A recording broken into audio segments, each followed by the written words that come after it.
think it's really easy to end up going down a traditional path and following what most people are doing and not taking the space to question, like, what is it that really lights me up? What is it that you want to be doing in your life? And I think there's a lot of, it's easier to go down that path to some extent because everyone else is doing it. And it takes a lot more courage to actually question, is this right for me? Is this what I want to be doing? And if there's something within you and you know that you're meant for more and you know there's something else out there, I think it oftentimes can feel like you can feel misunderstood. It can feel really lonely to want to do things that other people aren't doing. And I essentially love to help people just have the courage to do that and to really question like what it is they want to do with their life and not just follow what everyone else is doing because they think they should be. And I think it's really easy to be in the mindset as well of just like, I'll tick off the box and then that's going to make me happy. I'll do this and then I'm going to be happy. And it's like, it's never going to come from that way. It's like literally thinking about it backwards.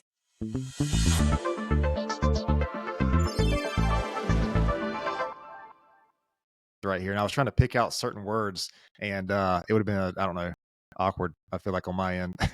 I guess if you could hear me, that was different, but I couldn't hear much of what you were saying. Yeah, but it's hard to have a conversation when you can hear one person and the other person can't hear you anyway. So yeah.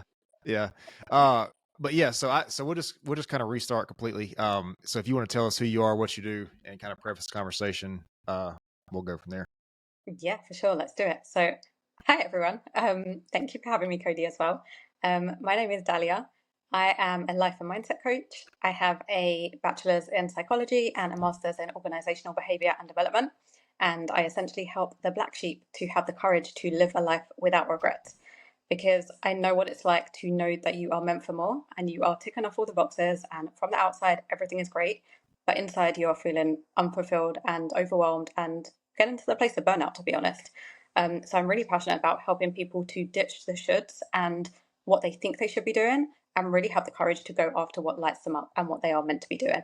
And when I'm not coaching, I am probably on a beach or working out or in an ice bath. Most likely you will find me there. Yeah, I did catch that part last time, the ice bath. And we were talking about that, man, that's like, it's a game changer, you know, like it's just so crazy. Like, I think when I first did it, I had one of those little, like the inflatable ones that you put the ice into or whatever. And it's like, it's really hard to explain what that's like, you know, cause you think about a cold shower and it depends on like the part of the world that you're in, how cold the shower actually is. But when that water's like 45 degrees, man, and then it's like completely covers your body, you know, up to your neck. It's just crazy. It's a crazy Yeah. experience. Oh my God, I still remember the first time. And the first time you ever get in an ice bath, it's like, and most people freak out. And then like when you learn how to breathe and you can stay in there, like, I don't know about you, I've been in there now. I think my longest is like 3.5 minutes. And I know that may sound crazy, but it's like, it makes you come out afterwards, you feel like alive. Like you feel so freaking good. Well, so there's actually a reason for that scientifically, because it increases dopamine. And man, you can, I don't know, do you know who Andrew Huberman is? I do not. Oh man, so I talk about him a lot on this podcast. He's a neuroscientist, a Stanford neuroscientist. He's pretty famous, or he's been on Joe Rogan. But he talks about ice baths a lot, and he talks about like how it increases dopamine. And I don't know if you know this or not, but so my understanding of this is like, do you drink coffee? You like coffee? I used to drink, but I stopped drinking. Oh man, I know the feeling. So I drink coffee every day. I'm one of those people. I love coffee. But so like coffee is one of those things. If you drink it before something that increases dopamine, like an ice bath or like a workout, it makes that thing much more. It's like much more enjoyable because of, I think the way it works is coffee helps you. It helps the dopamine receptors in your brain. So anyways, if you get to the point where you drink coffee again, if you can do it like 30 minutes to an hour before you do your ice bath, you'll feel even much better out after that. The problem is like with that kind of stuff, because you have early morning sunlight and then you have the ice bath or whatever, you know, grounding, you can really get carried away with all these different biohacks, man, to start your day. You know, the average person doesn't have several hours to commit to like starting their day like that. It's so true. It's so true. Now I'm like, man, I wish I drank coffee. I wish I drink coffee now just to check that out because I get so curious about these things. So yeah, well, so when I do my ice bath, it's usually in the mornings. It's usually like right after I wake up is when I usually do mine. But one thing I am big on it in the morning is sunlight, the early morning sunlight, like getting that sun exposure. Because man, I told a friend of mine, I was like, dude, when you do this for the first time, you're gonna have like, it's hard to explain. it's like sustained energy through the day. You know what I mean? It's not like you're like hyped up or anything, but it's just like you feel so productive. The first time I ever did that, I was like, oh my God, this is incredible. You know, but I yeah, love that you felt that the first time. That's pretty cool. well, like the sunlight is I think it helps wake you up through your circadian biology. It Yeah, yeah. helps you, like, you get sunlight to your eyes and your skin first thing in the morning, which is like different from sunlight at like 1 or 2 p.m. It's a different UV index. Um, that early morning sun is different, but yeah, so you're doing a lot of things over there. So, um, so one thing that really fascinates me about what you said is like you said you help the black sheep. How did you say it? Help black sheep? Have the courage to live a life without regrets. Okay. So I guess a regret would of that would be like not being who they feel like they're supposed or who they're meant to be because they're being somebody that they're supposed to be based on society's standards. Yeah, 100%. I think it's really easy to end up going down a traditional path and following what most people are doing and not taking the space to question, like, what is it that really lights me up? What is it that you want to be doing in your life? And I think there's a lot of it's easier to go down that path in some to some extent because everyone else is doing it, and it takes a lot more courage to actually question, is this right for me? Is this what I want to be doing? And if there's something within you and you know that you're meant for more and you know there's something else out there, I think it oftentimes can feel like you can feel misunderstood. It can feel really lonely to want to do things that other people aren't doing. And I essentially love to help people just have the courage to do that, and to really question like what it is they want to do with their life and not just follow what everyone else is doing because they think they should be. And I think it's really easy to be in the mindset as well of just like, I'll tick off the box and then that's going to make me happy. I'll do this and then I'm going to be happy. And it's like, it's never going to come from that way. It's like literally thinking about it backwards.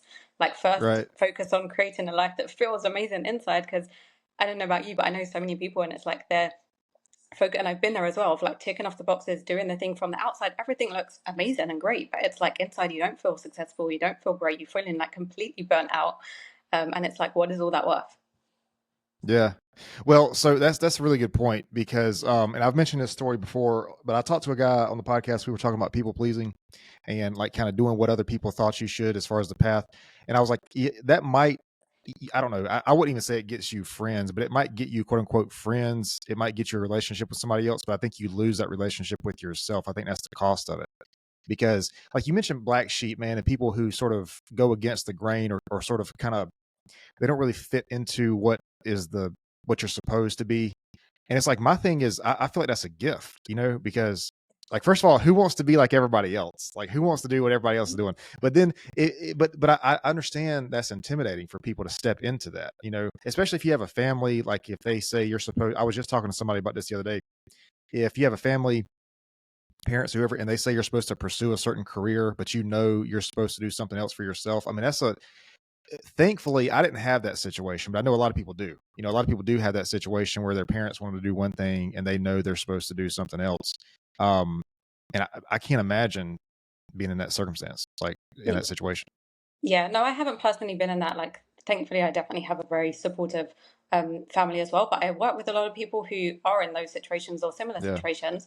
But I'm on a mission as well. Like, I love that you said that about like that it's a gift because I'm on a mission to change how people think about it. Because I think most people, I think there's like two categories. There's like the people who feel like the black sheep, and it's like if you know, you know, sort of thing. But then there's people who think what a black sheep looks like, and it's like it often has a very negative connotation around it. And I don't see it as that. I see it as like you have the courage to do unconventional things that most people aren't doing, and you have the courage to follow your own unique path. Like you have, and when you share your gifts with the world, like everyone else gets to benefit from that. Like you're living in alignment, so you're much more happier with your life, but you get to share your light and everything with the world as well. So everyone benefits from that. So I'm definitely on a mission to shift how people even see that because I don't see it as a Yeah. negative thing. I'm like, it's an amazing thing. Yeah, I mean, for sure. And I think another thing too is the perspective about this. So I'll share a story real quick. I was at I was at like a speaker's, I guess like an education retreat type thing, and there were, I don't know, 20, 30 people in there, and one lady brought her child. He was probably, I don't know, 12, 13, 14, somewhere in there. And so we were doing this extra. A speaker was up. We were talking about, I don't even know what we're talking, goal setting or something like that. And the speaker asked if we could write down on a sheet what we thought was like talents or people or something that people usually commend us for or brag on us about. And this kid put down that he was an overthinker. And I think when he put it down that he thought it was going to be a negative thing. And I was like, well, overthink, what is that, like, based on whose standards do you overthink? Like, maybe other people don't think enough and you think you're overthinking it, you could just be thinking the normal amount and other people around you just aren't thinking enough. So it's like, I think when we are in those quote unquote black sheep situations, we have to ask ourselves, like, is it really black sheep? Like, maybe we're the ones who's on the proper path and the people around us are not, you know? I mean, it's just a perspective shift. I think everything's a perspective shift. It's so true. And it's like, it takes, I think something that I found like with people that I work with and also in my own life is that everyone's like, when you do something that most people aren't doing, it's going to seem crazy. Not everyone is going to understand. And Yeah. then afterwards, people are going to be like, wait, how did you do that? Like, amazing. Yeah. Well, that's the thing though. Like, people who really change the world and make all these great things, they're always crazy until the thing that they do works, and then they're a Yes. genius. Yeah, it's so true. And something that I think is so, so important that I say time and time again is that it's really important whose opinions you're listening to. Hmm. Because it's really easy to listen to everyone around you and to take that into account. And I'm not saying that not everything is important, but at the end of the day, if you want certain things in life, like you got to ask yourself, am I listening to everyone's opinions and looking for validation, or am I actually listening to people who have the things that I want and are living the kind of life that I desire and are going after that and can help me go after that as well? Right. Yeah. No, that's a really good point. And I think too, are those people, are they trying to help you, or are they trying to live their life through you? Are they trying to live a life vicariously through you? And I hate to keep going back to this example, but you see that a lot with the parent and child situation. Like, if the parent wants the child to do a certain thing, sometime you'll find out that it's because that parent wanted that for themselves and what it didn't do it for whatever reason. Um, which I don't know, that whole conversation has several different factors that makes it a really sad situation, but I don't think that should be projected onto another person. I mean, and I don't have children, so maybe I can't comment on this. I don't know what it's like to have a child, and I'm sure you want the best for them. I'm sure that's the case, but at the same time, like, you have to ask yourself how much of that is self motivated. Like, I mean, I just think that's something that really has to be asked a parent has to ask himself that. I'm sure. At least I feel that Yeah. way. Yeah, I mean, I don't have kids as well, so I'm in the same boat. But I think regardless, I have to say, like, honestly, I think it genuinely makes me sad. Like, it's not even a parent thing. Like, I have other people in my life, and so many people say to me all the time, like, oh, I'm living vicariously through you. And that makes me sad because I'm like, Yeah. I don't want you to live through me. Like, I want you to know that you can do like, and what I'm doing isn't for everyone. Like, I say this all the time. It's not about, I don't think everyone is meant for the same things. Like, what I desire, someone else might not desire, and that's okay. But the truth is, like, even if you do go down the traditional path or you do things that other people are doing, like, just ask yourself, is that what I truly want? And if it's what you want, great, amazing, go after that as well. But I think when we don't question and ask, like, am I just doing this because I think I should be doing it, or because other people want me to be doing it, or because I actually want to be doing it? There's a big difference there. Yeah.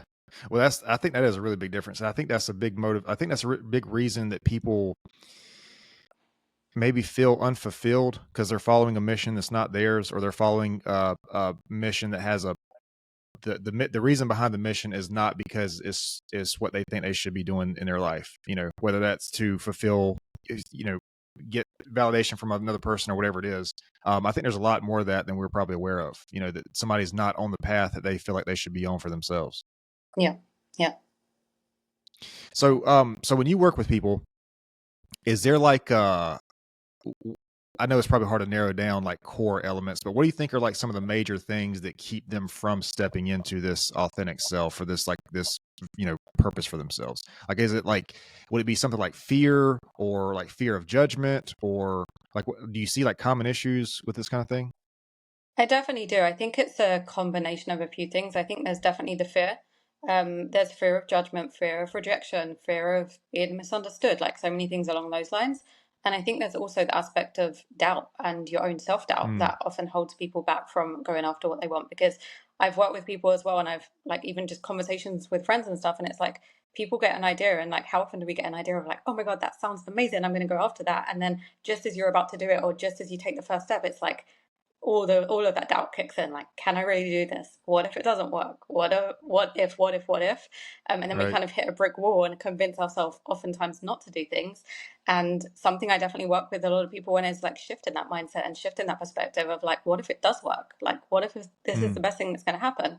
But I think like there's a lot of fear that comes with that, definitely, like the fear of being judged and the fear of not being liked and accepted, because at the end of the day, we're humans. We all want that, like, we all want to be liked and accepted and all of those things.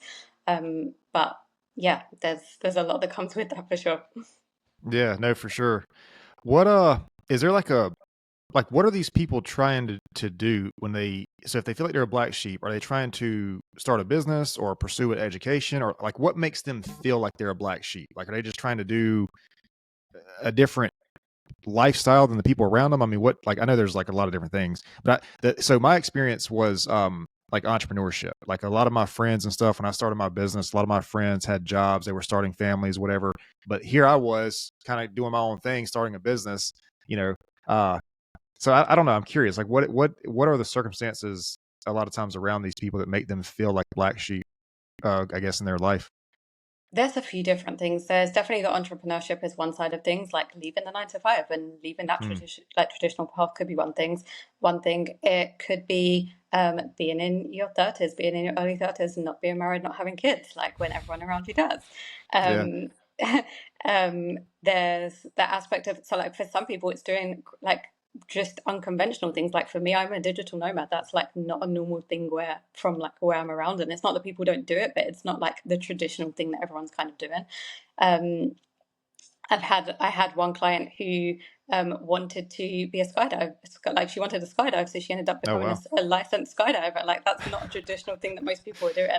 And then sometimes it comes down to the smaller things of like the like I have clients who, for example, like they want to express themselves more in the world, whether it's like on social media or outside of social media, but just like so many fears that come around that, and like just being true to themselves more than like.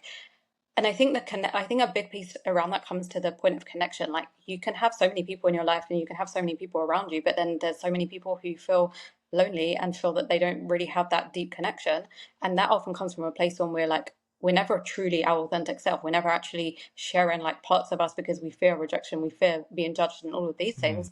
And then you can end up being in a place in life where you have so many people around you, you're part of so many different circles, and it's like you still feel a lack of connection.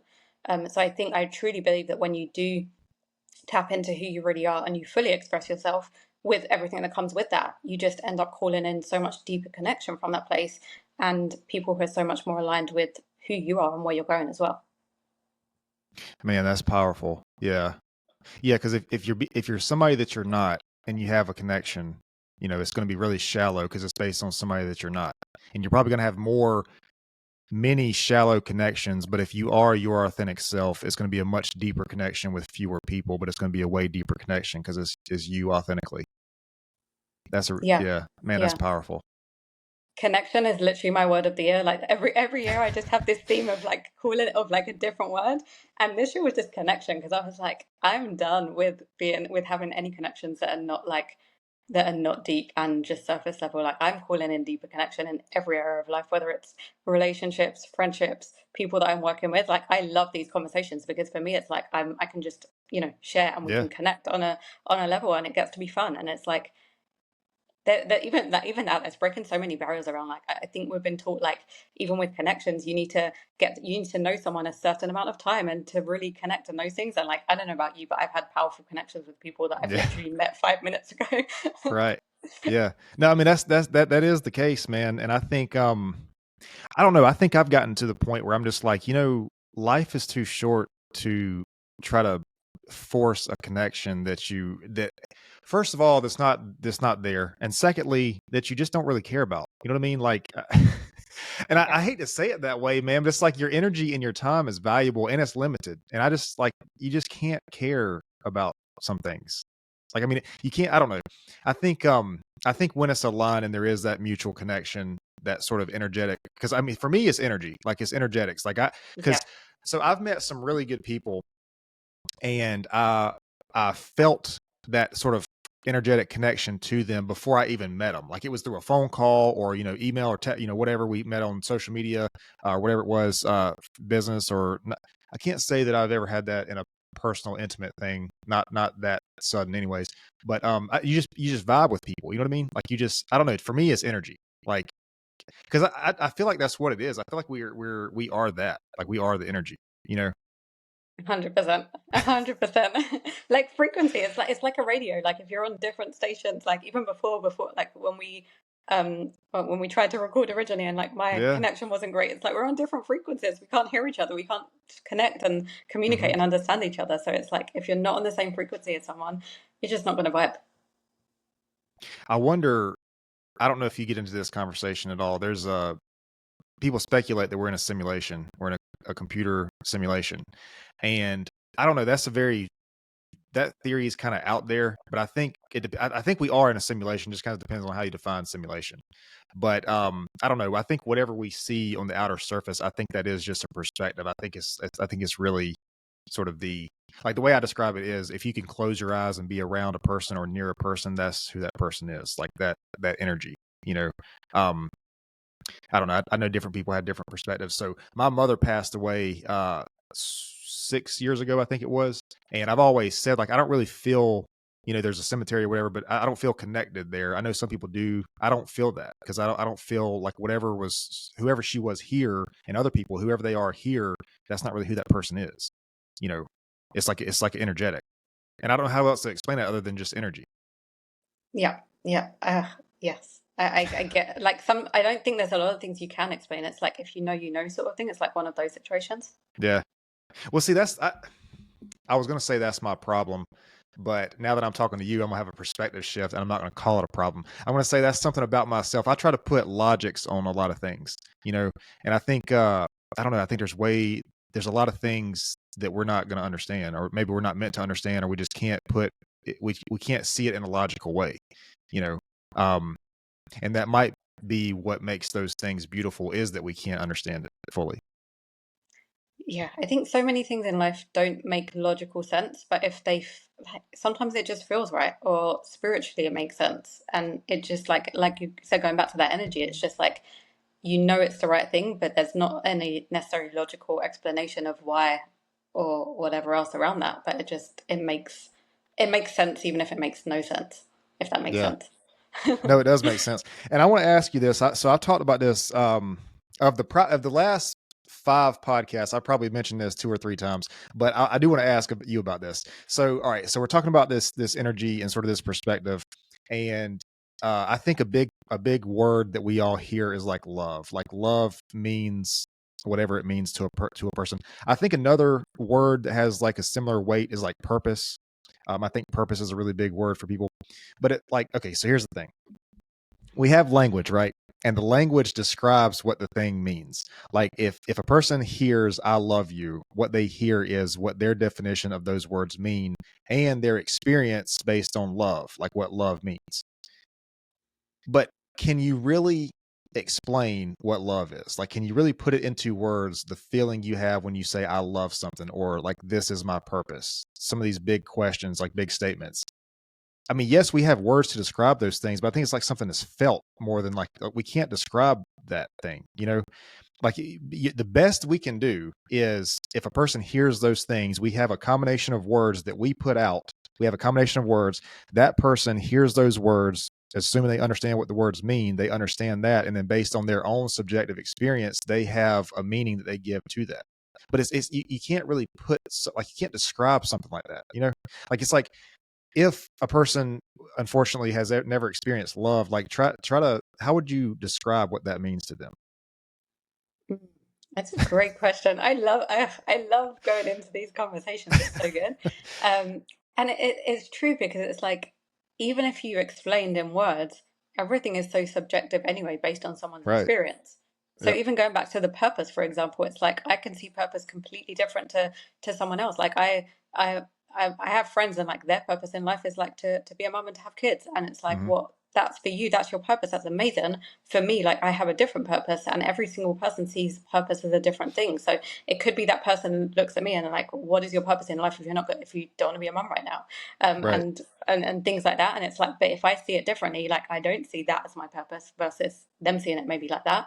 um and the same with love. Like, wow, such a rabbit hole. It could be such a rabbit hole conversation, but I think it's just very subjective. Like, even if you explain it, it is at the end of the day a feeling. It's like the same as energy, and there's so much around spirituality and the energy of, like, you just sometimes you just know things. Like, I think intuition can come into this conversation of, like, sometimes you just have a gut feeling. Can you explain that in words? Is there any logic around that? Usually not, but I don't know about you. My gut feeling has always been right, and anytime I've gone against it, things have gone wrong. But there's no logic around that. It's just like this knowing of, like, this is what I'm meant to do and I shouldn't be doing this. And you ignore that half the time because it's like it's like this little really small voice inside. But it's like, what even is that? Like, what is that from? I was actually on a recent podcast and someone was like, point to where your gut feeling is, and we both kind of pointed at the same place. But it's like, how do you explain that to someone who's never felt that? I don't Right. know. Yeah. Yeah, no, I mean, it's something to think about, man. And you Yeah. mentioned the subjectivity of it. I think that's 100% true, because you have like two people talk about their purpose in life. Like, one person says, my purpose is to pursue this career. Well, what does that mean? Well, that means I would like to do that in my life. That could be one definition of what what that person's purpose is. The other person say, if this is my purpose in life, that means my soul is going to be unfulfilled if I don't do this thing. Those are two completely different meanings of purpose, and Yeah. two very different paths, two different. I don't know. It's just like I think language is one thing that really fascinates me, man. Because, like, however language evolve. First of all, there's many different languages on the planet. Okay, and so this has happened many different times, but like how did a language even develop? Like, we have words, we have sounds that just have meanings to things. Like, when the first word was ever put out, like, I don't know. I guess it's something similar, like when a toddler learns how to speak or whatever. But it's like, over time we have all these words that just mean other words, that just describe a thing or a feeling or a thought or whatever it is. It blows my mind, dude. Like, sometimes, but going back to what I said, I don't want to say problem, but lack of a better word, that's my problem, is trying to put logics on everything, looking at it from a logical. You'll drive yourself crazy if you try to think of where all these words came from and how It's that so just true. evolved. Well, the truth is as well, like, I don't know about you, but I've shifted so many definitions of how I see things. So I think, like, Mm, I think, like, for example, purpose, I see it, I think, more as, like, personally, I just see it more as something that you feel that you're meant to do, and something that is giving you fulfillment, and something that's, you're part of something bigger, you're contributing something bigger, like part of your gift to the world. And I also think that can shift over time. I think your purpose when you're, I don't know, 20 years old or 30 years old, that can shift sometimes. And, like, oh yeah. with life, that can shift. But then there's other things, for example, just going back to the language, which I absolutely love the whole language part and things. Like, I have psychology, mindset, like, I can speak out I'm so grateful to have these conversations on a Tuesday afternoon. This is so fun.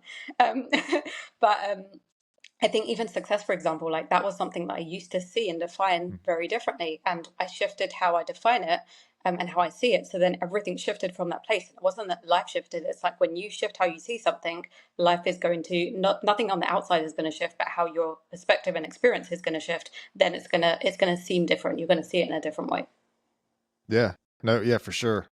Um, so you mentioned earlier intuition. Where do you think what do you think is going on there? Where do you think that comes from?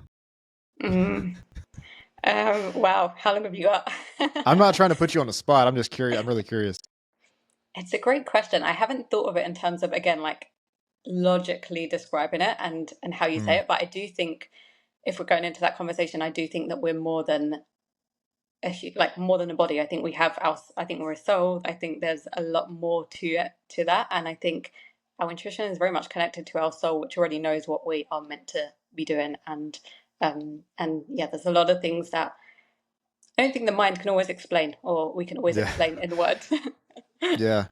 No, I don't know, man. I think you're right. I think that's one of those things that we really can't explain. I mean, we can speculate and we can think, but you did mention that it's hardly ever wrong. That feeling's hardly ever wrong. So that's powerful. That's got to be. I don't know. It's weird. That intuition is weird. But so the reason, I guess maybe one of the reasons I bring this up is I kind of tie this into self confidence, is because a lot of people, self confidence is an issue for a lot of people. And when you have, if you're a black sheep or you're kind of like going against the grain or you're trying to do your own thing and you have this intuition to go this other route, I think for a lot of people it's hard to follow that. It's hard to follow that inner voice. And I think one of the reasons is because of the, I don't want to say lack of self-confidence, because that implies there's something wrong with that person. It's just really a lack of experience, because I do think self-confidence comes from experience. I think it's from proving yourself to yourself, which means eventually, it means at some point, to get the ball rolling on that, we really have to take the risk on ourselves. We have to sort of put ourselves out there and prove ourselves to ourselves. Yeah, At least it's that's so how I true. see it. Yeah, no, it's true. And I always say that confidence comes after courage. And I think a lot of people don't Oh, necessarily I take the like time that. to acknowledge that. I like that. Um, Yeah. yeah, so it's like you can't expect, like, how many people wait to feel confident? It's like, when I feel confident, then I'll do the thing. And it's like, you got to have the courage to do it first, and the confidence is going to come after that. God, man, I like that. That is really good. That's really good. Confidence comes after courage. Yeah, but I mean, it's true though. It's true. Like you have to take that first step, whatever that thing is. And that's what I tell people all the time. Like you're looking at this person who's got this successful business or this happy family or whatever it is. Like when we are in the initial stages of that, we feel the discomfort or the fear or whatever it is. But like all these other people probably felt the same thing at some point in that early stage. You know, I think that's just part of the process. Yeah, and I think sometimes we forget, like, to give ourselves permission to almost not be good at something when you first get started. It's like Mm, we sometimes go into something new and expect to be amazing in it, but it's like if you've never done it before, even just like basic examples, like when you first learn to, I mean, most of us don't remember when we first learned to walk, but like if you first learned to ride a bike or swim or even drive a car, it's like how often at the beginning, like I always use the car example because it's like you are so focused, you're not doing anything else, you're like literally on the road. And then now it's like you drive, and how often do you get to the place of it's like, wait, how did I even get there? And you're listening to music and you're doing other things at the same time. And it's like the more you do something, the more natural it's going to become, and you're going to get confident by actually doing it and by sticking. mm, I think sticking to your word, being in integrity with your word is another whole thing, because especially when you're doing something new, something different, it's really easy to break the promises to ourselves, and that's when the confidence starts to break as well, like from that place. So I think if you're if you honor your commitments and say what you're going to do, even if it's the small things, I think confidence starts to really build from that place as well. oh yeah, for sure. Because I mean, you're building trust with yourself. Yeah. You're keeping the, and I say that a lot too. You're keeping promises to yourself. But I think that the what would you say, the understanding to let yourself fail in the beginning, I think that's a big thing, because I didn't really think about that until you said it. I've always kind of said that failure is part of the process in the beginning, but I think sort of having a little bit of compassion with yourself is probably important, to let yourself make those failures. Because I don't know, I get it and I respect it and I understand it. Like if you're trying something new, if it matters to you, you want to be good at it. But yeah, I think you're right. I think you do have to have sort of that self understanding and compassion to say, like, it's okay that you're beginning at this and you made this mistake. You know, that you can move forward from that. You can learn from that. Yeah, I think that's another whole perspective shift in itself, because I think it's really easy to beat ourselves up for making mistakes, or to be like, oh, why did you do that? You're so stupid, and like Mm, all the ways that we speak to ourselves. And it's like you can learn from that, you can move forward from that. It's like if you choose, it's just very neutral until we give it meaning. Like you make a mistake, great. Like you can choose to learn from it or beat yourself up about it and then do nothing about it. But I think that is like literally how we move forward in life. And I think um, the quicker that we move through that and then we get up from that and we give ourselves permission to make mistakes and to learn from it, that's how we essentially grow and get better and move forward. um, so I wanted to ask you this earlier, but before we get too far away from the black sheep stuff, I imagine if a person is sort of doing their own thing or going their own way or sort of against the grain, I would think, I know you mentioned fear is sort of one thing. Um, I would think loneliness too, a certain aspect of loneliness, because if you have everybody around you that does like a specific thing or goes a specific way, and then you go something else, that I can imagine that's a lonely journey for a while.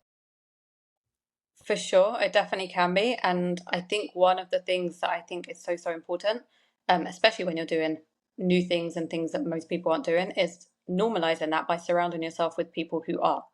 Hmm. So it could be, I mean, if you can do it in a physical way and surround yourself like in person with people, amazing. But if not, there's so many virtual ways to do that nowadays, whether it's Facebook groups, communities, podcasts like this, different conversations, like literally just getting inspired by people who are doing things that you're going after, so that you don't feel that you're the only one. Because when you feel like you are alone and you're the only one, it is a very lonely journey. And then the doubt starts to kick in even more, like, well, no one else is doing Yeah. this. Can I even do this? Versus just like surrounding yourself with people who are and who have gone after that, and getting inspired by, like, if it's possible for them, then it's possible for me as well. Yeah. Yeah. That's a really good point, to surround yourself with people who are on the same path. Because I think you're right. I think it can be discouraging, and I think people can get discouraged and feel that they're on the wrong path when there's not many people around them that do it. You know, uh, God, I talk a lot about social media, and social media definitely has its detriments, but I think it can be really good to help us connect with people like that. You know, like, I don't know about you, but this conversation that we're having, I wouldn't be able to have this conversation with many people that are in my immediate surroundings. You know what I Yeah. mean? Oh my God. But we have social media, and now we're connected with people literally across the world. You're across the world from me, and so we're having these conversations. That's just fascinating. Well, we literally met on social media through a Facebook group. Like, how cool Yeah. is that? It's like it's crazy, and you know what? Something else that's crazy is that I didn't even know like things existed in person, and I actually moved somewhere in Thailand, and it's like a very how would I say it, like kind of spiritual wellness community. Like, people are very much into personal development and that side of things, and there's definitely things going on all the time. So I'm having these conversations in person. I'm like, this is so much fun. Like, it Yeah. exists as well. But yeah, like even on podcasts and virtual, there's so many ways to do it and connect. Like, I never buy into, if anyone, I don't buy into the excuse of like, yeah, but I'm not around people who do that thing, and I'm not around. And like, you can go onto so many Facebook groups and search for that. You can literally listen to podcasts. You can follow people on social media. Like, social media definitely has its disadvantages and the downsides for sure. Mm, But there's also a lot of benefits and ways to connect through that as well. And one connection leads to another, and you never know what's going to happen from there. yeah. Yeah, man, it's so crazy. Because you mentioned in person, like those conversations in person, those are really powerful. That leads to like that energetic thing I was talking about earlier. I don't know, you can just feel a person's energy, I feel like. Um, but yeah, no, you mentioned this several times, that you're grateful to have conversations like this, and that's one of the reasons I started this podcast, because I wanted to have conversations. So it started as a personal growth and self improvement thing, but eventually it came to the point where I was like, all right, the name is the Pure Wisdom Podcast, and so I wanted to have conversations like this where we could really extract wisdom, from these things. Because I mean, you got to think, man, and I know you see this, but somebody hearing this might not be aware of this. But like, the the people who feel like they're the black sheep in their family or their circle or whatever, I mean, those people, if they're not in the right environment, if they don't have people around them like us having these conversations, they could really sometimes, unfortunately, stay in a direction that's not meant for them. And it could really be like the world could miss out on what they have to offer, which is something really unique, which is their unique self. They don't have to cure cancer or do anything crazy. It's like their unique self is what they bring to the earth, and we may not never experience that if they're not pushed in that direction, like through somebody like you. So I just, it's just that's how powerful it is. I love how you frame that, and I'm so great. I'm so happy that you brought that up, because it's literally that. Like, sometimes it is just about being you. It's not some crazy woo-woo thing. It's like, just be you, and the world gets to benefit from that, instead of trying to. It's so much easier to be in alignment when you are just being yourself, than forcing something that you're not, and trying to be something that you're not, and going after something that you think you should be doing, but it's not making you happy. Hmm. Yeah. No, that's really good point. Um. So sometimes when I'm having conversations, like I'll try to, I just like open conversations. That's why I don't send scripts or anything. But like I'll kind of, I'll kind of judge like where I can go with the conversation, and that's why sometimes I think people think that I go off on tangents, which I probably do. I probably go off on different tangents. But I want to ask you about this because I'm curious. Do you like entertain the soul contract theory, like that we basically choose the life that we're going to live before we come here? Have you ever heard of that? Mm, I have.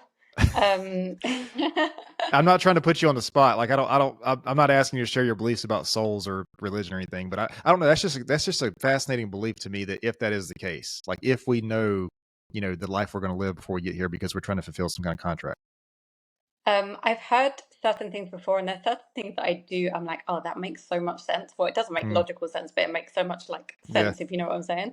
I do think that we came to learn certain lessons, and Mm, until we fulfill them, the lesson is, or situations are going to happen until we actually learn the lesson.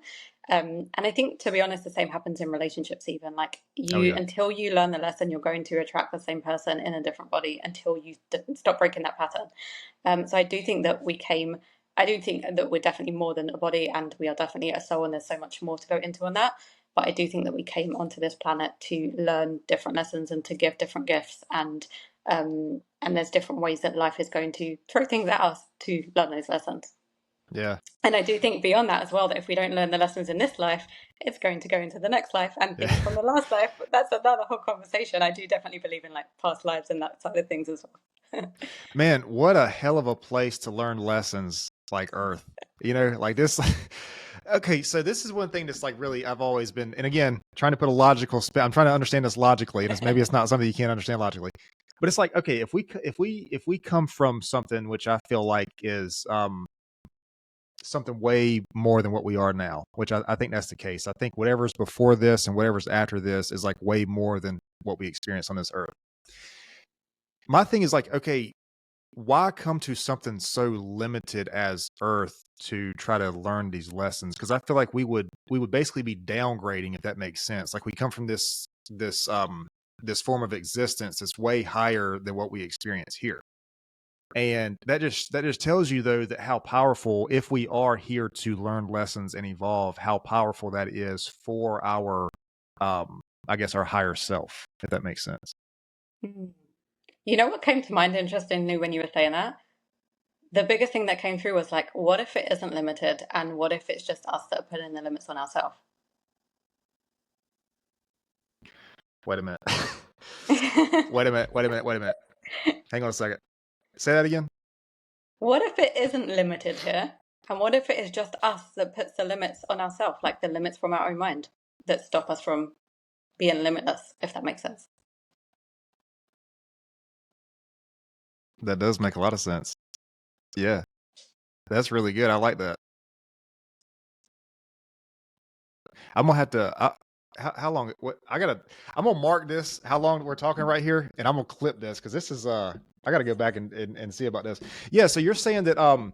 So we have the limits for ourselves, and the goal here is to overcome those limits. That's what, or that's one of the many goals here. Yeah, yeah. Oh my God. I actually, it was a while back and I can't even think who done this video, but there was this really powerful YouTube video that I watched. I'll try to find it. And it was around like how we're literally in a prison in our own minds and how like the door was always open. It's like literally in a prison, like this video.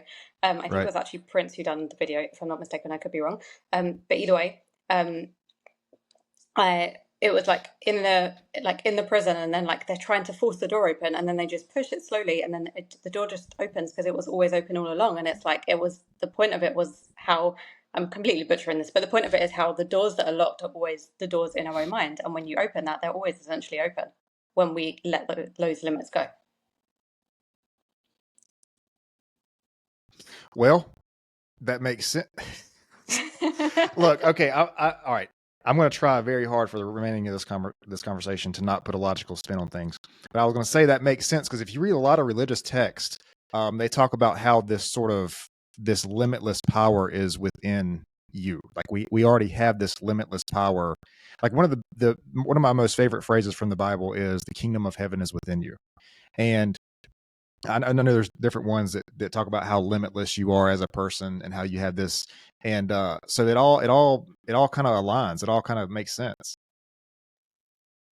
Um, yeah, man, it's crazy, and I just that does that like I've never thought about it that way because the way I've always explained it, like if we come from that and we come here, because I feel like I guess what I feel like is the human mind sort of limits what the soul is. Like we can't really fully experience it because our mind is only so. I mean, the mind is incredible, but it's not nearly I think powerful enough to experience what the soul actually is. You see what I'm saying? I think it's sort of restricted by I think we're restricted by our biological mind, but we all know something bigger is there. Like we all know we're something bigger. Like we're part of something bigger. Um, but yeah, I don't. Man, this is blowing. I don't know where to proceed from here. This is blowing my mind. I love this. I love these conversations. But yeah, like that, I think another thing that's so powerful that we don't recognize enough, just going back to the mind, is how much power we have over it to change everything around our perspective. And I think that's why it's so powerful to surround yourself with people who are thinking differently. Because if you want to get to a different place in life, you are going to have to think probably very differently to what you're thinking now. And Exactly. surrounding yourself with people who are going to challenge you on that. Like, honestly, as much as I love surrounding myself with like minded people and having conversations and just like literally all of these things, I love at the same time surrounding myself with people who think very differently and are challenging me to think differently, because I know if I think differently, then like everything's going to start changing from that place as well. Mm. Yeah, that's kind of going back to that frequency situation, like your thoughts being frequency and what you think. Um, I don't know. Do you get it involved with like manifestation at all, like manifesting and stuff? Yeah, it's my my thing. I love it. I Gosh, change numbers, manifestation, the whole shebang. I don't know. I'm not saying I don't believe that, but I just think that I think when some people hear that, they think they're just supposed to think the thing, and I don't think there's any follow up to it. Like I feel like there would have to be like some sort of work or some sort of progress towards the thing, like whatever it is you're trying to manifest. At least that's how I think about it. But again, I haven't really looked down that path too much. So honestly, I think how you define it and how you see it, I think it's got very mixed up because of so many social media things. And I think a lot of people think manifestation, you just sit, meditate, everything's going to come your way and do nothing about it. Like, that's Yeah. not how life works, and that's not even manifestation. The way I see it is like aligning your thoughts with your actions. So you're thinking a certain way, you got to take action, but you've also got to surrender. Sometimes it's like the energy of you're taking the action in. Like, how often do we force we take action from the place of force or pressure, or because we have to do it, or we need to do it, or we think we should be doing it, versus like doing everything you have control over and then surrendering and then like letting things be. But I also think that there's so many myths around manifestation that I don't buy into as well, and I don't believe that because you are thinking a negative thought or not thinking positively, like that you're not going, that's going to stop you from getting what you want in life. Because at the end of the day, if the version of you who has the big thing that you want, if she can think or he can think a negative thought, then why can't you if you're on the way to manifesting it? Um, so yeah, I think there's a lot of myths in that world of like toxic positivity and just meditate and hope that it's going to come and all of these things. And it's like, no, you got to take action to get what you want. You got to work like Yeah. towards it. Um, and I would say your beliefs often stop you from getting there. Like, if you believe one thing or you don't believe that you can have what you want, then that's probably going to get in the way of actually going after what it is that you desire. So I think what gets me about that is because you've mentioned this, I've heard other people mention this, is the surrender part. Um, I don't really know what that means, but I feel like that the thing's not going to happen unless I pursue it, like whatever that thing is. And maybe some of that, too much of that, could be the exact resistance that keeps the thing from coming to you. I don't know. But when I hear people say surrender, I just feel like what that means is to not pursue the outcome that you want. And maybe that means something different than that, but Mm. that's what I hear when I hear that. It's really interesting because I think I see it more from like the connection. Like, again, this is like going back to energy. It's like the masculine and the feminine energy of like the masculine is taking the action and doing the things and like being in it, and the Yeah. feminine is like, I see another way to see it, how I see it as well, is like the trust of like you're taking the action and you also have the faith and the trust that that's going to lead to where you want to get to. So it's like you are taking the action, you are doing the thing to get to where you want to get to, because you got to take action to move forward and to pursue and to work towards it. But you also trust in and believe in and having faith at the same time that that is going to work out and it's going to lead you in the right direction. Does that make sense? Yeah. Okay. So surrender would be like, so what you're saying surrender is like accepting that it's going to happen for you if you pursue it. Is that right? Is that a better way to look at it? Yeah, well, that's another whole thing in itself. Because Mm, again, just perspective shift for a second. Like, is life happening to you or is it happening for you, for the good and the mm, bad? yeah. I hear people say that too. I hear people say life doesn't happen to me; it happens for me. But and again, this is like the pursuit, I guess, mindset. I feel like if life happens for you, then what I hear when I hear that is that you're getting a watered down version of what you could have if you just created life for yourself. So like, so okay, so let me explain this for a minute. So because like people say like I don't chase, I attract. Okay, like that's what a lot of people say. Well, I understand chasing because by definition, if you chase something, it runs from you. So I get like not chasing a thing, although I think pursuing is a different thing. But like people say, I don't chase, I attract. Okay, well if you attract, I feel like you just anything that you would attract is like not what you could get if you created the thing, which is what I think we should do, if that makes sense. Hmm. So so like we so like life doesn't happen to you, it happens for you. Like we don't chase, we attract. I guess that's kind of saying the same thing but a little bit different. But if it's like uh, what am I trying to explain here?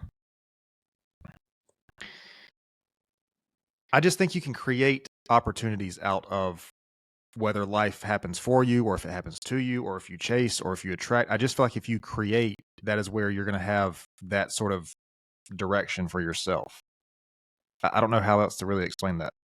I totally agree with you around like creating opportunities for yourself as well. I think I'm talking more about like when things happen in life. We don't always see in the moment how things are happening for us, and it's really easy to get into like a more of a victim mindset of like this is happening to me, Hmm. and I think there's always lessons there. So when you see it in the direction of like it's happening for us, and I can't even remember what the original conversation was that even led to talking about this. I don't Um, know.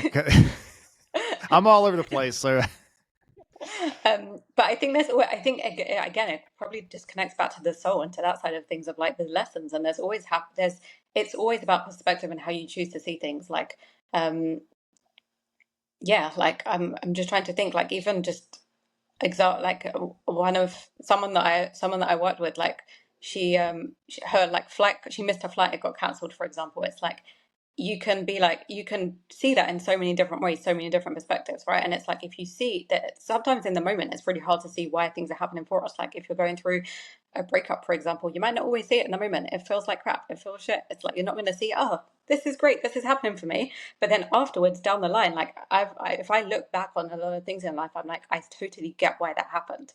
I didn't always get it in the moment, but like when you're in the mindset, when you start to be in the mindset of like it's happening for me, I think it's a lot.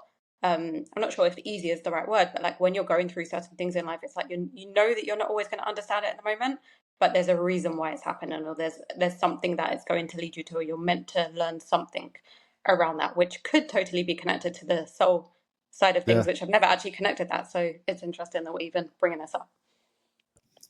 yeah. No, I see what you're saying about that. I think in that context, I think it's definitely the case that things can happen for us. Because I think but I think that's only possible if we allow ourselves to see it as something that we can either learn from or improve from. Um, the problem is, like you said, it's really hard to do that in the moment. Like it's hard to see that it's not, it's hard to see that in the, I mean, you can have like, you can flip your mindset around it. And you can flip like how you see it, but sometimes it's hard, man, you know? For sure, for sure. Yeah. Um, okay. So I'm sure we could talk like, we could keep going. I'm sure. Um, is there anything we didn't touch on that you wanted to get into? I know we went out kind of all over the place. Wow, it's a great question. There's so many things, so I'm not sure if there was like anything else specific. I think we covered a lot of different things, and I love these conversations because it just literally evolved from the intro, and it's like both of us didn't know where it was going. But I also believe that if you have something to share in the moment, I'm a big believer of like helping clients with this as well. Like if you have something to share or something on your heart, someone else needs to hear it. Someone else is meant to hear it. So I do believe that everything that came out today, the conversation, the different areas that we went into, like someone out there clearly needs to hear it, and I hope that someone or more than someone gets to benefit from that. Yeah, no, I agree. I agree, and I do appreciate your time and your insight here. This has been a good conversation. Do uh, do you have a website or social media or anything? I have social media, and I also have an email list where I send weekly emails to anyone on there as well. I can actually send you. I have what I created called the Black Sheep's Guide to Saying Yes to Your Life, and Okay. it's for people who essentially feel that they are meant for more and they want to have the courage to go after what they want. So that's just like a little fun guide to help you get there as well. So I can send you the link to that, and I'm also on Instagram under my name, so I'll send you the link as well, Dalia Kemble. Okay. Okay. So I am really I'm really interested. I'm really curious to see your answer to this. I have one thing that I ask everybody before we close, um, which is if you could share one of the most important lessons you've ever learned. It can be from your personal life if you're comfortable sharing something, or your career, people that you work with. Uh, what do you think is one of the most important lessons you've ever learned? Mm, wow. Wow, I'm such a big thing around lessons. So I'm like, I need to pick one. Um, I think there's two in one. I'm going to do two in one Okay, because I think they're both very connected. I think the first part is fully allow yourself and give yourself permission to feel your emotions, but don't become them. that Like was you are not your feel your emotions. what? Oh, your Like emotions. Okay, fully give yourself permission to feel your emotions, but don't become them. Like don't become your emotions that stop you from actually moving forward. Like feel them and move forward from there. But I think the bigger thing, just building on from that, is going back to what we were speaking about before around making mistakes. And it's not about not making mistakes. It's about learning and how quick you choose to get back up from there. Because making a mistake or failing or whatever it is not the end of the world. Nothing's going to, you're still here, you're still alive, everything is still going to work. And even if it feels like you fell off track, you stop being consistent with whatever it is you want, you can always wake up the next day and say, today is a new day. I'm going to get back on track. I'm going to do something different and I'm going to learn from that and I'm going to move forward. So I think giving yourself permission to get back up when you make mistakes, and the quicker you do it, the quicker you can move forward from that place. for sure. Yeah, no, I love that.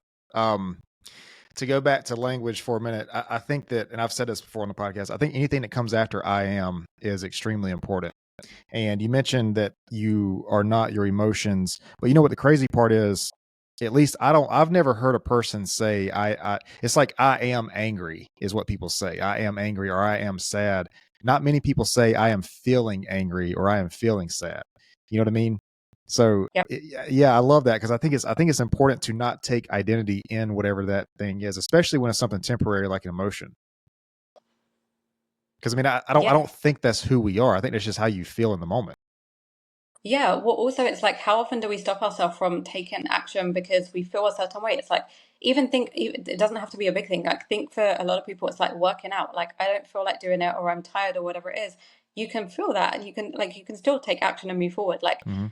you don't always feel like showing up in your business, but there you can feel your emotion, you can give that space, but you can still do the thing. Like despite, I know, like for example, you can be going through a breakup and still doing things in your business. Like just because you're sad on one thing, like you can, I can't even tell you how many calls I've had and how many conversations I've had with clients, but like something's happened before the call or whatever it is, and it's like you can put it on pause for a second, put it to the side. It takes obviously work to do that, but like Right. you can put it to the side, be present, do what you need to do, and then go back to that. And it's not about ignoring it. It's just about like being, I guess, emotional intelligence comes into play, like whatever it is. But it takes work and it takes time because it's not things that we're taught. Like I think if I'm passionate about one thing, it's like these lessons that we learn when we're like 30 plus, it's like they need to be taught in school. For How sure. to feel Yeah. your emotions, how to navigate them, financial stuff around that. It's like we're not taught these things.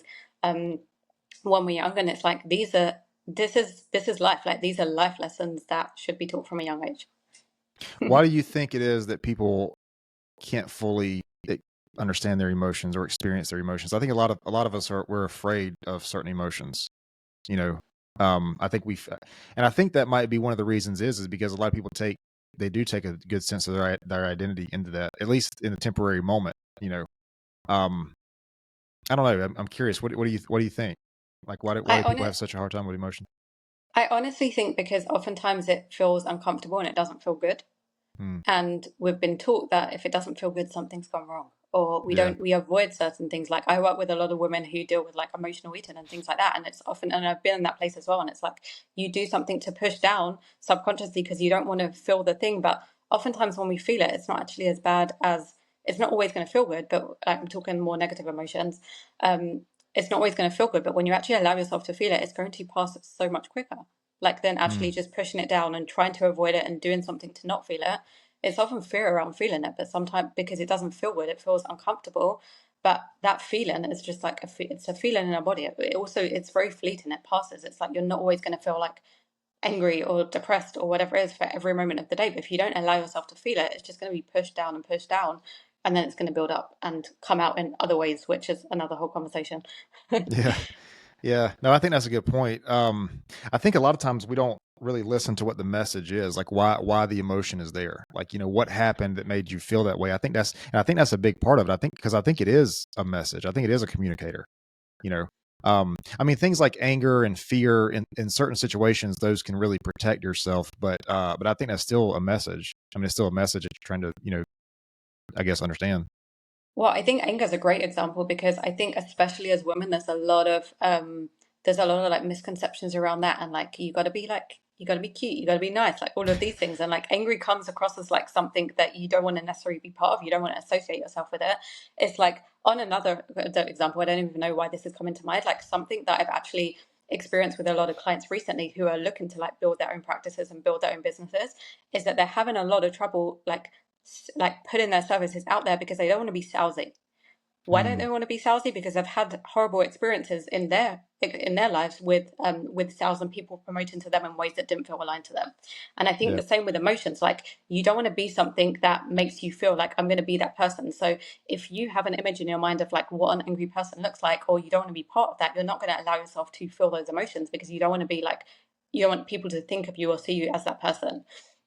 And I've had to do a lot of work in my life around like anger is a normal human part of human emotion, and it's Yeah. okay to feel it. And like I've had times where I've like literally just sat in the car and screamed, or been outside in nature and screamed, and it's great. But like if you tell someone to do that, or in a normal day-to-day life, people will think you're so crazy and like what is wrong with you. And it's like if I'm angry, I'm just gonna go and count to 10 and do nothing about it. Like that's Mm, not gonna let go of your anger. So I think there is a powerful way of expressing your emotions, and there's ways to do it that are not harmful. Like you don't need to just right. because I think so many people, like for example, they're angry, so they don't know how to deal with it, and they go and punch someone and get in a fight.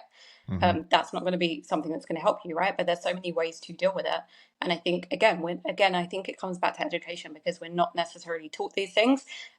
These are definitely things I've learned through traveling and life and just other experiences. Like it wasn't things you're necessarily taught in school how to how to deal and regulate your emotions and your nervous Yeah. system and all of these things. Man, I got to get out of here in a little bit, but we're gonna have to do another conversation where you talk about traveling because I'd love to hear, I'd love to hear the stories and what you learned about that. Um, but yeah, so let me do this. I'm gonna stop the video, but I do appreciate your time here. Appreciate it. It's been a great conversation. Um, let me stop. If you can hang out for just a second, I'll explain to you Yeah, how I for sure. upload this thing. But I do appreciate it. Hey guys, I appreciate everybody tuning in today. If you enjoyed this podcast or enjoyed this episode, you can find more at Pure Wisdom Podcast. This is on Facebook, Instagram, YouTube, TikTok, Rumble, Spotify, Amazon Music, and Apple and Google Podcasts. There you can subscribe, like, and share and interact with all of our content. Again, we appreciate it, and we will see you next time. This episode is brought to you by Excel Coaching Academy. Hey guys, I'm really excited to let you know that I started a mindset coaching business. So what I want to do with this business is I want to help entrepreneurs, business owners, salespeople, leaders, and fitness enthusiasts or athletes develop the right mindset to increase revenue, improve business or performance, and overcome the challenges needed to become the best version of themselves. You can get more information about this by emailing info@excelcoaching.academy.